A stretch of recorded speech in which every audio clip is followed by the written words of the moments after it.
1972 73 MIT குரோம்பேட்ல engineering college இருக்குல்ல, அந்த hostel டேக்கு என்ன ஒரு ப்ரோக்ராம் ஃபிக்ஸ் பண்ணியிருந்தாங்க சார். நீங்களும் கேளுங்க.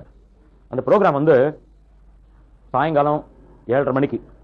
சரி, ஆர்கெஸ்ட்ராலாம் இங்கிருந்து டாக்ஸில அனுப்பிச்சாச்சு. என்னோட பாட வேண்டிய பொண்ணு வந்து சசிரேகான்னு சொல்லி ஒரு பொண்ணு, இப்பவும் பாடிருக்காங்க, படத்துல எல்லாம் பாடுறாங்க. அவங்க வந்து ஒரு ரெக்கார்டிங் இருக்கு சார் ஜெமினில, 6 மணிக்கெல்லாம் முடிஞ்சிடும், நீங்க வந்து என்ன பிக்கப் பண்ணிக்கிங்க, நேரா கச்சேரிக்கு வந்துடுறாங்க. சரின்னு நான் 6 மணிக்கு போயிட்டு ரெக்கார்டிங் கேட்டு வெளியே கார்ல நிக்கிறேன். அன்பார்ச்சுனேட்லி அந்த ரெக்கார்டிங் வந்து 7:30 மணி ஆயிடுச்சு சார். அந்த பொண்ணு வெளியே வர சொல்ல முடியாது, நானும் போக முடியாது, அங்க டென்ஷன். சரி, 7:30 மணிக்கு அந்த பொண்ணை ஏத்துக்கிட்டு வண்டியில போய் விறுவிறுன்னு போய் சேரும்போது 8:15 மணி ஆச்சு சார். சரி, நான் தலை குனிஞ்சுக்கிட்டு நேரா மேல போயிட்டேன். மேடையில ஏறி நின்னது ஆய் ஓய் டாய் போய் அப்படி இப்படின்னு கத்தல். சரி, கொஞ்ச நேரம் மைக் முன்னால அப்படியே நின்னுட்டேன்.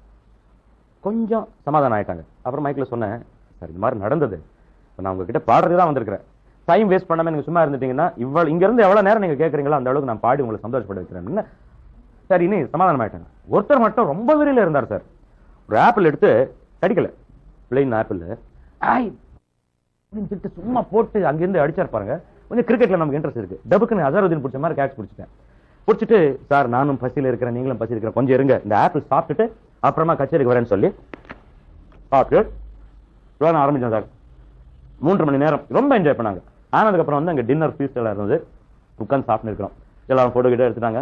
கடைசியில இந்த ஆப்பிள் வீசினவர் கண்ணுல தண்ணி சார் வந்துட்டு எனக்கு கைப்பிடிச்சு, மன்னிச்சிடுங்க சார், உங்க மேல இருக்கிற ஒரு அந்த அளவு கடந்த ஒரு அன்புனால எனக்கு கோவம் வந்துச்சு, டைமுக்கு நீங்க வரலன்னு சொல்லி, அதனால ஆப்பிள் வீச இல்ல சார், எனக்கு அளவு கடந்த பசியா இருந்தது, உங்க ஆப்பிள் தான் எனக்கு சாப்பாடு பண்ண மாதிரி ஆயிடுச்சு, இப்போ சந்தோஷம் தானே சொன்னேன். இது ஒரு பயங்கரமான எக்ஸ்பீரியன்ஸ்.